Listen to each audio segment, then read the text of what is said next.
আমি আপনাদের সামনে কোরআন মাজিদ তেলাওয়াত করেছি।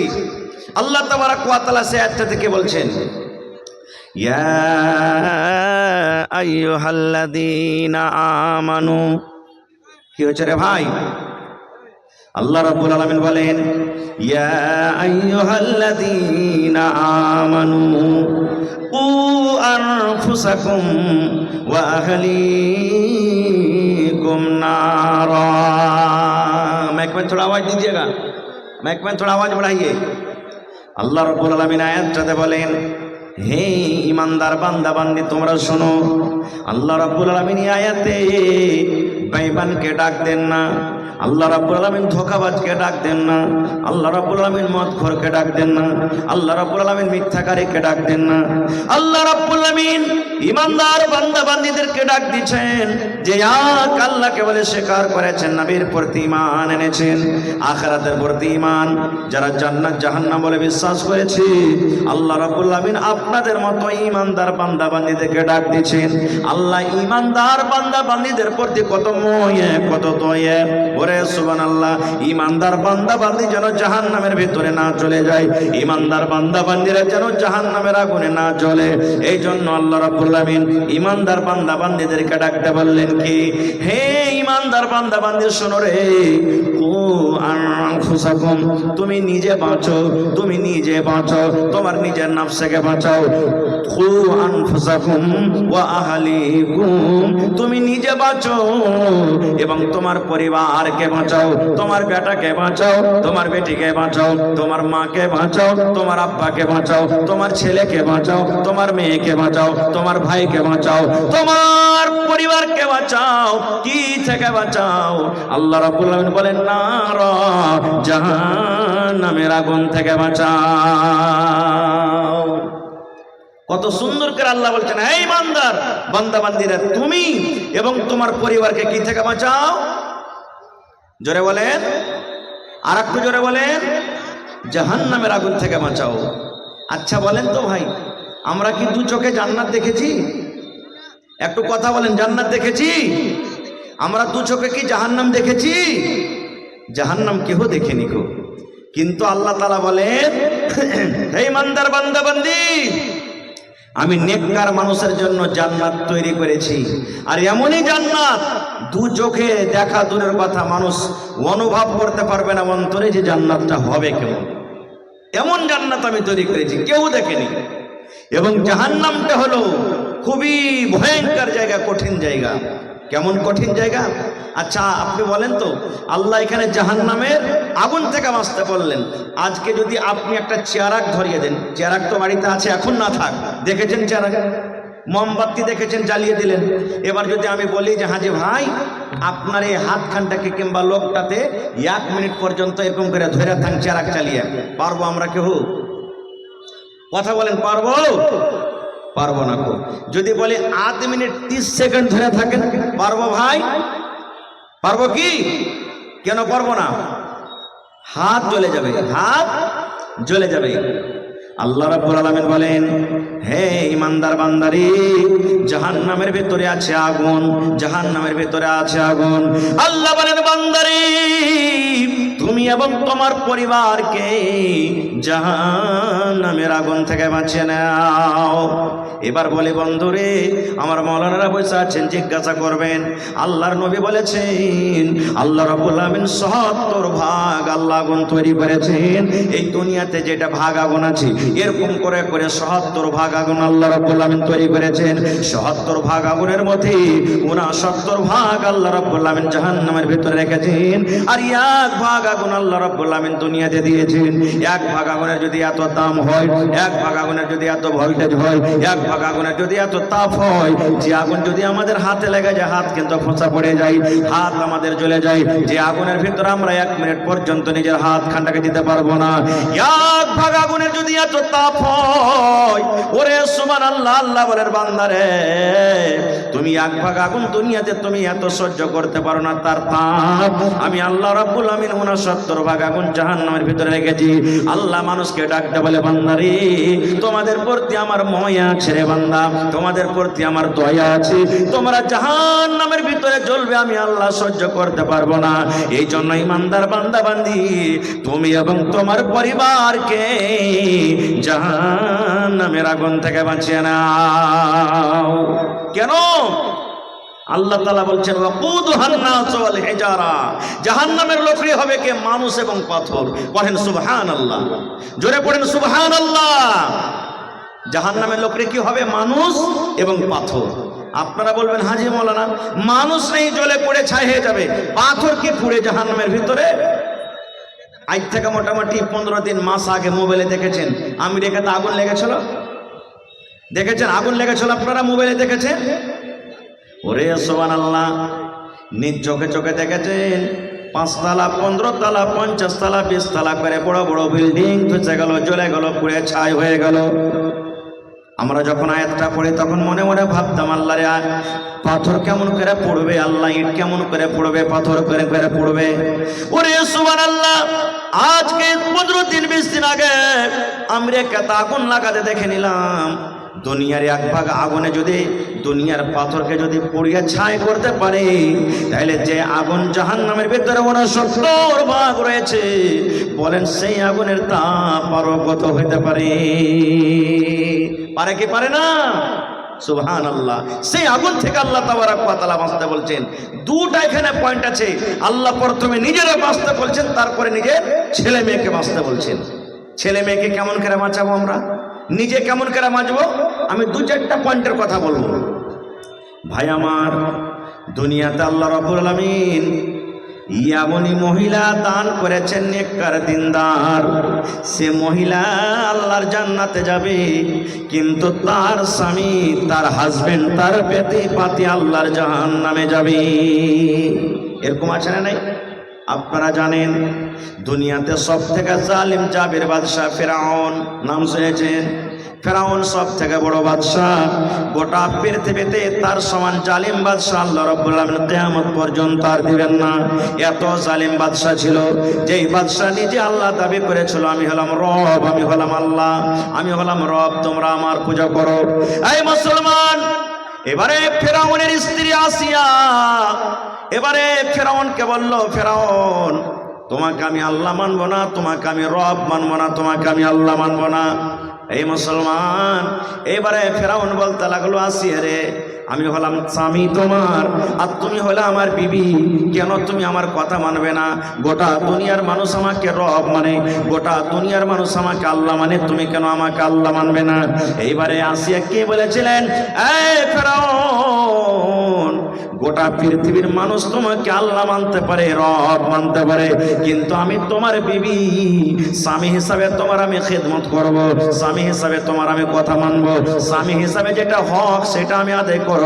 কিন্তু যখন তুমি ওয়াহদানিয়াতের পরে যাবে, যখন তুমি আল্লাহর দিকে যাবে, ইবাদতে বান্দেগীর দিকে যাবে, তখন কিন্তু আমি তোমাকে আল্লাহ বলে, রব বলে তোমাকে স্বীকার করব না। এই জন্য আল্লাহর নবী বলেছেন, রে দুনিয়ার মানুষ, ফেরাউন সারা জীবন জাহান্নামের ভিতরে যাবে এবং তার ভালোবাসা স্ত্রী আসিয়া আল্লাহর জান্নাতের ভিতরে চলে যাবে। তাইলে বুঝা গেল পূজা হবে কার? কার পূজা হবে? একমাত্র আল্লাহর পূজা হবে, আল্লাহর বান্দেগী হবে। এবং দুনিয়াতে আল্লাহ রাব্বুল আলামিন একজন আরো নবী দিয়েছিলেন, যার নাম হলো নূহ আলাইহিস সালাম। নূহ নবী হলেন আল্লাহর একজন নবী, যে 900 থেকে 1000 বছর পর্যন্ত দুনিয়াতে বেঁচেছেন। নূহ নবী জান্নাতের ভিতরে যাবে এবং নূহ নবীর সন্তান জাহান্নামের ভিতরে চলে যাবে। মেলায় মানুষ কহে না, হবে মূলবীরকে বেটাতে এত খারাপ কেনে? কথাতে কথাতে বলে মূলবীরকে বেটারা ভুল করে দেয়। তো মূলবীরকে বেটাটা মানুষ লেজি ভাই, ও তো ভুল করতে পারে। মানুষেরা বলে মূলবীরকে বেটা। নূহ নবী জান্নাতে যাবে, নূহ নবীর বেটা জাহান্নামে যাবে। এর প্রমাণ, নূহ নবীর কয়েকটা বেটা ছিলেন, আমি ঘটনার দিকে যাব না। নূহ নবীর কথা ভাই কেউ মানে না, যত ডাকছে অত পালাইছে, যত ডাকছে অত পালাইছে। আর আল্লাহর কোরআন বলছেন লাইলা ওয়া নাহারা, দিন রাত তাবলীগ করেছেন, ওয়াজ করেছেন, কিন্তু আমার কথা কেউ মানে না। নূহ নবী ওয়াজ করে আসতেন, ওয়াজ করে যেমনই বাড়িতে চলে গেলেন, ওর স্ত্রী অন্য দিক থেকে এসে তখন মজলিসে এসে বলতে, এ ভাই, এ গ্রামের লোকেরা শোনো রে ভাই, আমি আর বাড়িতে খাচ্ছি পিনছি, আমি ওর স্ত্রী, আমার থেকে তোরা ভালো জানিস না ভাইরে, আর মাথাটা পাগলা হয়ে গেছে, খারাপ হয়ে গেছে, খবরদার তোরা নুহুর কথা কেউ মানিস না। যদি নিজের পুরুষের খেলাফে এরকম কেউ আওয়াজ করে, ওর কথাটা কেউ মানবে কি ভাই? জীবনে কেউ মানবে না। এই জন্য কেউ আস্ত করা দিনের উপরে। একদিনকার ঘটনা, ওর কমেরা বলতে লাগলো, এই নুহু, তুমি যদি সত্য আল্লাহর নবী হও, লিয়ে শুধু তুমি কোন আযাব আমাদের করতে নিয়ে আসবে? তুমি খালি বলছো যে আমাকে না মানো তো আল্লাহর আযাব আসবে, আল্লাহর আযাব আসবে, আল্লাহর আযাব আসবে, লিয়ে এসো কোন আযাব তুমি লিয়ে আসবে? নূহ নবী আল্লাহর দরবারে দোয়া করলেন, এই রব্বুল আলামিন, আমার কম আমার কথা মানে না, আমার কথা শোনেন আল্লাহ, তোমার আযাবের ইন্তজার করছি, আল্লাহ এমন আযাব দাও তারা যেন ধ্বংস হয়ে যায়, বরবাদ হয়ে যায়, হালাক হয়ে যায়। আল্লাহ রাব্বুল আলামিন নূহ নবীকে বললেন, নূহ তুমি এখানটা নৌকা তৈরি করো, কাষ্টি লাউ তৈরি করো, আর যে কটা তোমাকে মানি, যে কটা ইমানদার, যে কটা তোমাকে মানে, তোমার প্রতি ঈমান এনেছি, ওই লোকগুলাকে তোমার এই নৌকাতে কাষ্টি তুমি সবার করে নাও, আর যেই তোমাকে মানে না তারা তোমার নৌকাতে আসবে না, কাষ্টিরা তোমাকে সওয়ার করতে হবে না। এইবারে বন্ধুরে নৌকা রেডি হয়ে গেল। নৌকা যখন তৈরি হয় তখন কিন্তু নূহ নবীকে তার কমেরা রাগায়, এই নূহ তুমি কোনটা নৌকা চালাইবে রে? তুমি কি তোমার গলিতে নৌকা চালাইবে? তুমি কি রাস্তাতে নৌকা চালাইবে? তুমি কি কানটাতে নৌকা চালাইবে? যে তুমি তোমার আইনাতে চালাইবে? কেন পানি নাই, কোথা পানি নাই, কোন জায়গাতে তুমি নৌকা চালাইবে? বন্ধুরে আমার শর্ট কথা, নৌকা তৈরি হয়ে গেল। আল্লাহ রাব্বুল আমিনের যেটা ওয়াদা যা আসতে শুরু হয়ে গেল, পানি বাড়তে শুরু হয়ে গেল, পানি বাড়তে বাড়তে বাড়তে বাড়তে বাড়তে বাড়তে এত উঁচা হয়ে গেল পানি। এবার নূহ নবী বেটাকে বলছেন, একজন বেটা, সে কিন্তু নূহ নবীর কথা মানে না, আব্বা তোমার কথা মানবো না, আব্বা তোমার কথা শুনবো না। নূহ নবী বেটাকে বলছেন, বেটারে আইসো, তুমি আমার নৌকাতে সওয়ার হয়ে যাও, তুমি আমার নৌকাতে চড়ে নাও, কারণ আজকে আল্লাহর আযাব থেকে কেউ বাঁচতে পারবে না রে ধন, আজকে আল্লাহর আযাব থেকে কেউ বাঁচতে পারবে না, এই জন্য তুমি এসে আমার নৌকাতে সওয়ার হয়ে যাও। এবার নূহ নবীর বেটা কি বলেছিলেন জানেন? আব্বা গো, তোমার কথা আমি মানবো না, তোমার কথা আমি শুনবো না। কেন মানবো না? তোমার আল্লাহ আমাকে ডুবাইতে পারবে না, তোমার আল্লাহ আমাকে পানিতে ভাসাতে পারবে না, তোমার আল্লাহ আমাকে পানিতে ডুবাইতে পারবে না। যেমন কথাটা বললাম, নূহ নবী বললেন, বেটারে আজকে আল্লাহর আযাব থেকে বাঁচতে পারবি না রে ধন, আজকে আল্লাহর আযাব পানি থেকে বাঁচতে পারবি না, আয় তাড়াতাড়ি করে আমার নৌকাতে আয়। যেমন কথাটা বলা, নূহ নবীর কথা শুনে বেটা বলছেন, আব্বাজি ওই যে পাহাড় দেখছো, ওই উঁচা পাহাড়টা দেখছো, ওই পাহাড়ের ওপরে আমি চলে যাব, আর পাহাড়ের পরে যাওয়ার পর আমি নিজের জানটাকে বাঁচিয়ে নিব। তোমার আল্লাহর ক্ষমতা নয় এত বড় পাহাড়কে পানি দিয়ে ডুবিয়ে দিবে। এই মুসলমান, যেমন এই কথাটা বললাম, মুখের কথা মুখে আছে, এমন জোরে কোন দিক থেকে একটা ঢেউ চলে এলো, এমন জোরে একটা, এমন জোর করে ঢেউ এলো, সঙ্গে সঙ্গে সঙ্গে এত বড় উঁচা পাহাড় ডুবে গেল, এবং নূহ নবীর বেটা কোন দেশ থেকে কোন দেশে ভেসে চলে গেল। এই দেখেন, তাহলে বেটা জাহান্নামে আর আব্বা যাবেন জান্নাতে। দুনিয়াতে এরকম নবী দুনিয়া থেকে গুজরেছেন, সুবহানাল্লাহ, যে বেটা যাবে জান্নাতে আর বাপ যাবে জাহান্নামে। কে জানেন? হযরত ইব্রাহিম আলাইহিস সালাম।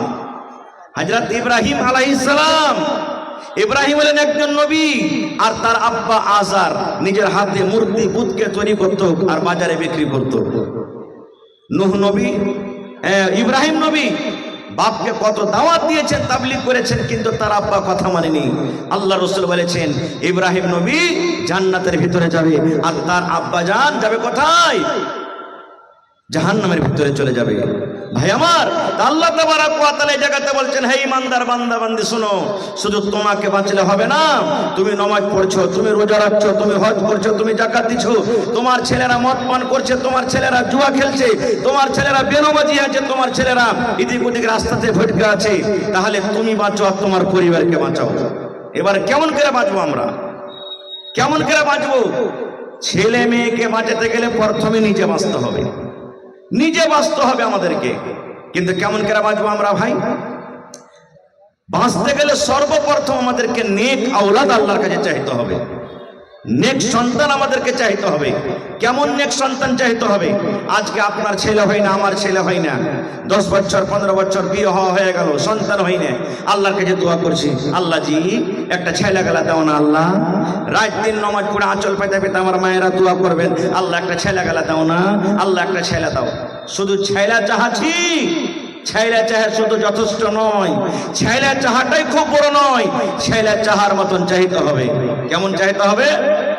যেমন হযরত ইব্রাহিম আলাইহিস সালাম ৮০-৮৫ বছর বয়স, একটাও কিন্তু এখন পর্যন্ত সন্তান হয়নি, মাথার চুল পেকে গেছে, চোখ কিন্তু ঝাপসা পড়ে গেছে।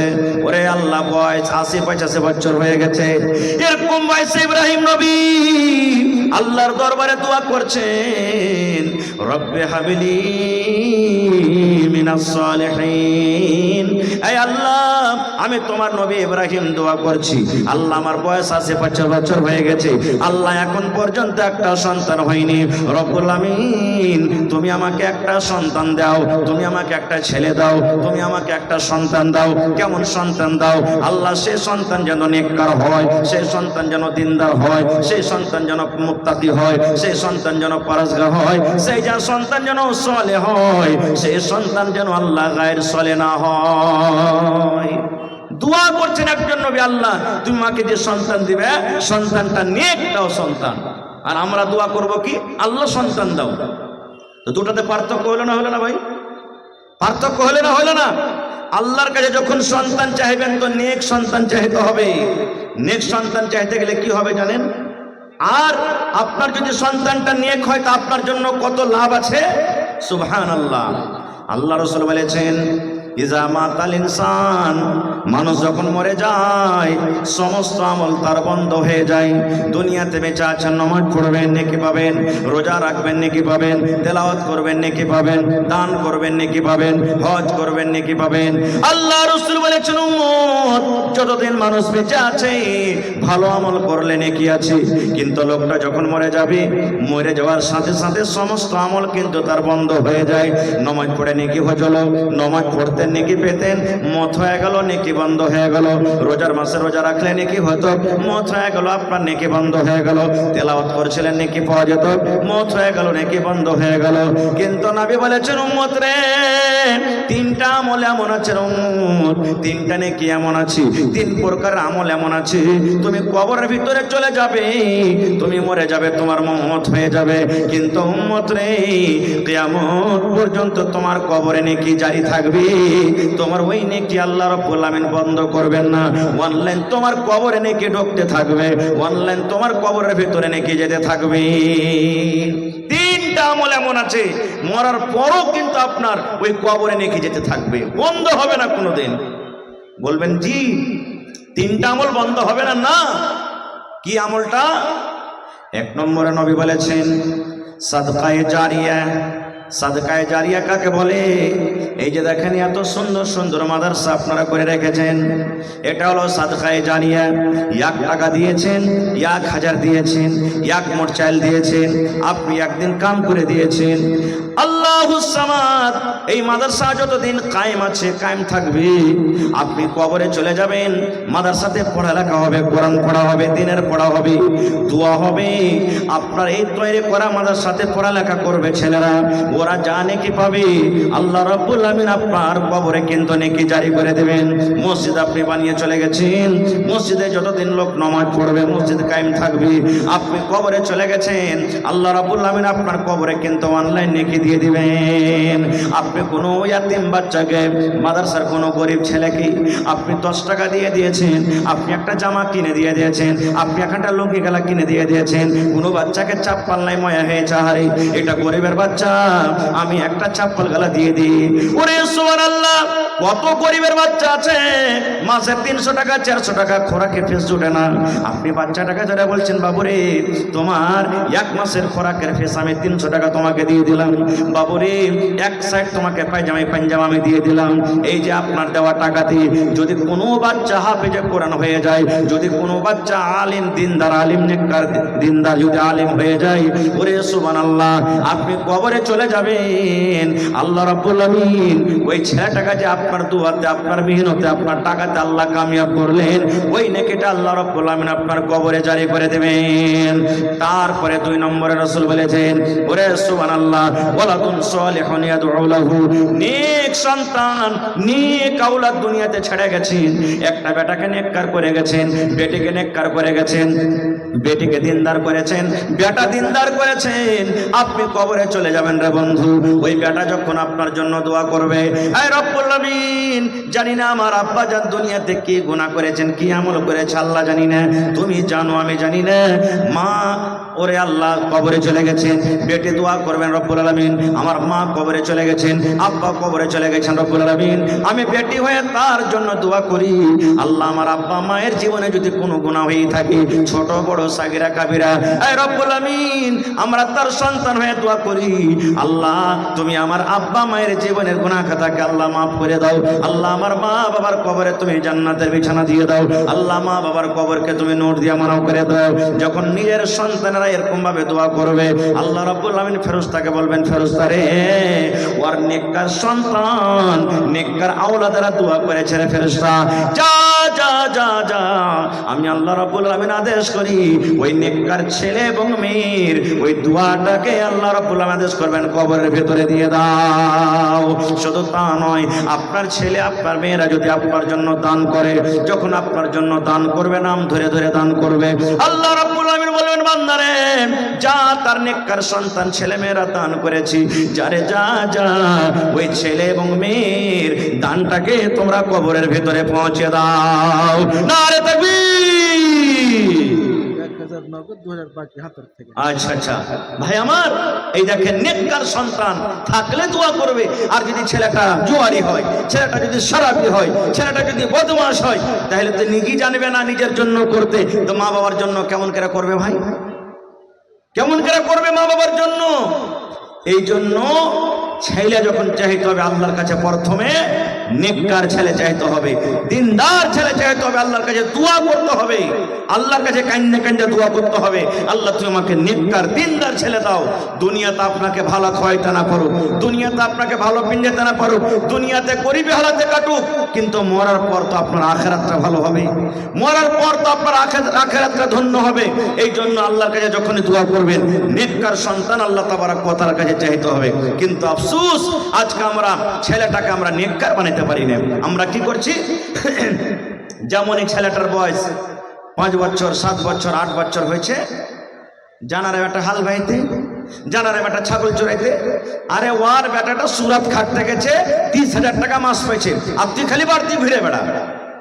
এই দেখেন লোকের বেটা কতটি টাকা ইনকাম করছে, এটা আমরা দেখতে যাচ্ছি।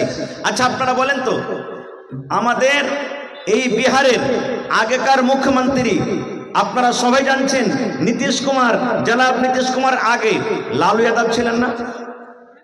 জনে বলেন, ছিলেন কি ছিলেন না? তারপরে আস্তে আস্তে তার ছেলে, লালু যাদবের ছেলে, যিনি উপ মুখ্যমন্ত্রী ছিলেন, ওর নাম কি বলেন তো? একটু জোরে বলেন, আরো জোরে বলেন। তেজস্বী যাদব নাকি? লালু যাদবের বেটার নাম সবাই জানি, আমার আপনার বেটার নামও জানে? জানে জি ভাই, লোকের বেটার নাম আমরা জানি, কিন্তু আমার বেটার নাম জানে না কেউ। কেন জানে না জানেন? এই যে তালিম নেই আমাদের ভিতরে, লোককে আমরা আগে করছি, লোককে আমরা বড় করছি, কিন্তু নিজের বেটাগালাকে আমরা বড় করি না, নিজের বেটিগালাকে আমরা আগে বাড়াই না, বেটিগালাকে পড়াই না। বেটি ছেলে পড়ে লেখে কি করবে রে, ই তো লোকের বাড়িতে যায় ঘোঁটা তুলবে, ছাই তুলবে, এরকম করবে, ওরকম করবে। কোনো ভাই যদি বানাতে পড়ে, কোনো ভাই যদি স্কুলে পড়ে, পড়িয়া লেখে কত যে নৌকরি লাগিয়ে দেবে। পড়িয়া লেখা নৌকরি করতে হবে এটা জরুরি নয়, কিন্তু ইলিমটা শিখা হলো কি ফরজ। ইলিম শিখতে হবে, ছেলেরাকে ইলিম দিতে হবে। কারণ আল্লাহ তাবারাক ওয়া তাআলা কোরআনে 114 সূরা দিয়েছেন, 114 সূরার মধ্যে যেটা আল্লাহ তাবারাক ওয়া তাআলা সর্বপ্রথম নবীকে দান করেছেন সেটা হলো কি ইকরা, পড়ো। কেন? মক্কাতে যখন নবী এসেছেন, নবী হয়ে, তখন জেনা ব্যভিচার হতো, চুরি হতো, ডাকাতি হতো, বেটি ছেলেকে জিন্দা জমিনে দফন করতো। কোনো বেটি ছেলে যদি তার স্বামী মারা যেত, ওই বেটি ছেলেটাকে জিন্দা আগুনে জ্বালিয়ে দিত। এবং মদ পান করত। এক খানদান আর এক খানদানে যদি লড়াই চালু হইতো, যুগ যুগ যুগ যুগ ধরে লড়াই চলতো। দুনিয়াতে এমন কোন বুরাই ছিল না যে বুরাই মক্কাতে হইতো না। কিন্তু আল্লাহ তাআলা নবীকে কথা বলেন না, হে নবী প্রথমে জেনার গুনাহটা রুকু, হে নবী প্রথমে চুরি করা গুনাহটা রুকু, হে নবী প্রথমে তুমি মেয়েদেরকে দফন করছো গুনাহটা রুকু, হে নবী প্রথমে নামাজ পড়তে বলো, হে নবী প্রথমে রোজা করতে বলো। এগুলা আল্লাহ আদেশ করলেন না। কেন জানেন? প্রথমে বললেন ইকরা, পড়ো। কেন বললেন? মানুষ পড়বে, জানবে আল্লাহকে, আল্লাহ রসুলকে, তখন অটোমেটিক তার মধ্যে থেকে পাপ চলে যাবে, পাপ চলে যাবে। মানুষ যখন জানবে, পড়বে যে হ্যাঁ আল্লাহ হলেন এক, আল্লাহর পূজা হওয়া চাই, আল্লাহর সাথে অন্য কাউকে শরীক করতে হবে না, আল্লাহর নবী মুহাম্মদ সাল্লাল্লাহু আলাইহি সাল্লাম জান্নাত আছে, জাহান্নাম আছে, তখন মানুষের ভিতর থেকে অটোমেটিক সব পাপ দূর হয়ে যাবে। এই জন্য পড়ার কথাটা বলেছিলেন। আর হায়রে হতভাগা মুসলমান, আজকে আমরা মুসলমান পড়াতে সব থেকে পিছিয়ে আছি, সব থেকে পিছিয়ে আছি। ভাই আমার, তাহলে ওয়াজ আপনাদেরকে শোনাবো ইনশাআল্লাহ, আল্লাহ যদি হায়াতে রাখেন। আমার পিছনে আরো যোগ্য যোগ্য আলিম আছেন, আমার ভাই মাওলানা হুমায়ুন কবির আছেন, আর ইন্টারন্যাশনাল খাতিব জার্জিস আলম সাহেব চতুর্বেদী হাফিজুল্লাহ উনিও আছেন। আর কিছুক্ষণ পর আপনারা নিজের হাতের এই যে ফসল দেখতে পাবেন, এই নিজের হাতের এই যে গাছ লাগালছেন না, গাছে ফল ধরে গেছে আপনাদের, আলহামদুলিল্লাহ। সেই ফল আজ খেতে পাবেন আপনারা একবারে কিছুক্ষণের পরেই। তো ভাইরা আমার, সেই মাদ্রাসাকে আরো বড় করতে হবে, হবে না? হবে না? আমি মোটামুটি আমার ছেলে তো আমাদের সাথে পড়ালেখা করলে, আর আপনাকে দোয়াতে, আল্লাহর দয়াতে এই বছরে উনিও আজকে দাস্তারবান্দি হবে, লাঠি পাগড়ি পাবে আমার ছেলে মাদ্রাসাতে। কেন ভাইরে? আমি জানছি মাদ্রাসার হালাত, মাদ্রাসাতে পড়া ভালো হয়েছে, মাদ্রাসার কমিটি আলহামদুলিল্লাহ ইমানদার। আমার যত গ্রামের চকের নওজওয়ান ভাইরা আছে তারাকে ধন্যবাদ জানাই যে মাদ্রাসার পরে যত যান জীবন দিচ্ছে, শায়দ কোনো জায়গার মানুষ এরকম ভাবে কোনো জায়গাতে যান জীবন দিচ্ছে। এটা সামনের তারিফ নয়, কিন্তু তারিফ করা দরকার, কারণ তারিফ করতে গেলে হিম্মত হবে। আমি তাদেরকে ডাক দিচ্ছি যে ভাই, যেমন মেহনত আপনারা করেছেন এর থেকে বেশি বেশি আগে মেহনত করতে হবে। আজকে জানেন আমাকে ফোন করে বলছেন, কম করে 10 জন আমাকে ফোন করে বললেন, মৌলানা আপনার বেটা যেখানে পড়েছে একটু আমার বেটার লাইনটা লাগিয়ে দিন, ওখানে একটু অ্যাডমিশনটা করিয়ে দিন, ও বলছেন একটু অ্যাডমিশন করিয়ে দিন। কিন্তু ভাই কি বলবো কমিটির মানুষকে, জায়গা নেই, জায়গা নেই এখানে যে বাচ্চা মানুষকে রাখবি।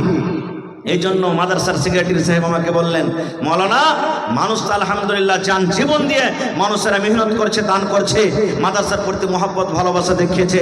সামনে বছর আমাদের এরাদা আছে যে আমরা হোস্টেল সিস্টেম করে দেবো।